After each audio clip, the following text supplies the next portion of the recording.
வந்திருக்கும் தொண்டாமுத்தூர் தொகுதி சொந்தங்கள் அனைவருக்கும் என் வணக்கத்தை தெரிவித்துக் கொள்கிறேன். இந்த முறையும் அப்பா தொண்டாமுத்தூர் தொகுதியில 4வது முறையாக நிற்கிறாரு. நான் அப்பாவுக்கு ஓட்டு கேட்பதே பெருமையாக நினைக்கிறேன்.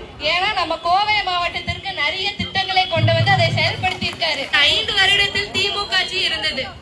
ஆனா நம்ம கோவை மாவட்டத்திற்கு எந்த புதிய திட்டங்களையும் கொண்டு வரல. நாம கொண்டு வந்த திட்டங்களை எல்லாம் தான் செயல்படுத்துறாங்க. புரட்சி தலைவர் எடப்பாடியார் ஆட்சியில் அப்பா உள்ளாட்சித்துறை அமைச்சராக இருந்த போது நம் கோவை மாவட்டத்திற்கு அதிகமான தார் சாலைகள், பாலங்கள், அரசு கல்லூரிகள், அரசு மருத்துவமனைகள், அரசு சார்ந்த கட்டிடங்கள், கூட்டு குடிநீர் திட்டங்கள், குளங்களை தூர்வார்கள் போல பல திட்டங்களை கொண்டு வந்து அதை நிறைவேற்றி கொடுத்திருக்காரு.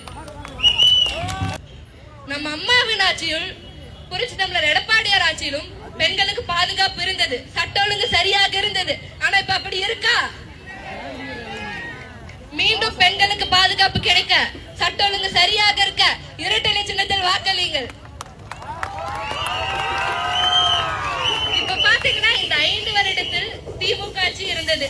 நம் கோவை மாவட்டத்தில் கவுன்சிலர், மேயர், துணை மேயர் போல பல பொறுப்புகளில் திமுக ஆட்களே இருந்தாங்க. ஆனா என்ன செய்தார்கள்? யோசிங்க. இப்ப இந்த வார்டுல கூட ரோடு போடுறதோ, குப்பைகள் அள்ளுறதோ, அந்த மாதிரி சின்ன சின்ன வேலைகளும் கூட அவங்க சரியா செய்யல. என் குடும்பம் ட்ரஸ்டான நல்லறம் ட்ரஸ்டில் என் பெரியப்பா எஸ்பி அன்பரசன் அவர்களும் அப்பாவும் சேர்ந்து நிறைய உதவிகளை செஞ்சுட்டு வராங்க. அதில் இப்ப பாத்தீங்கன்னா நம் பேரூர் படித்துறையில் தர்ப்பண மண்டபம் கட்டி கொடுத்தாங்க. ஆனா அதை கூட இந்த அரசு சரியா மெயின்டைன் பண்றது இல்ல. நாம மெயின்டைன் பண்ணலான்னு கூட பார்த்தா விடுறது இல்ல. மீண்டும் நம் ஆட்சி அமைத்து அது சரியாக செயல்படுத்துவோம்.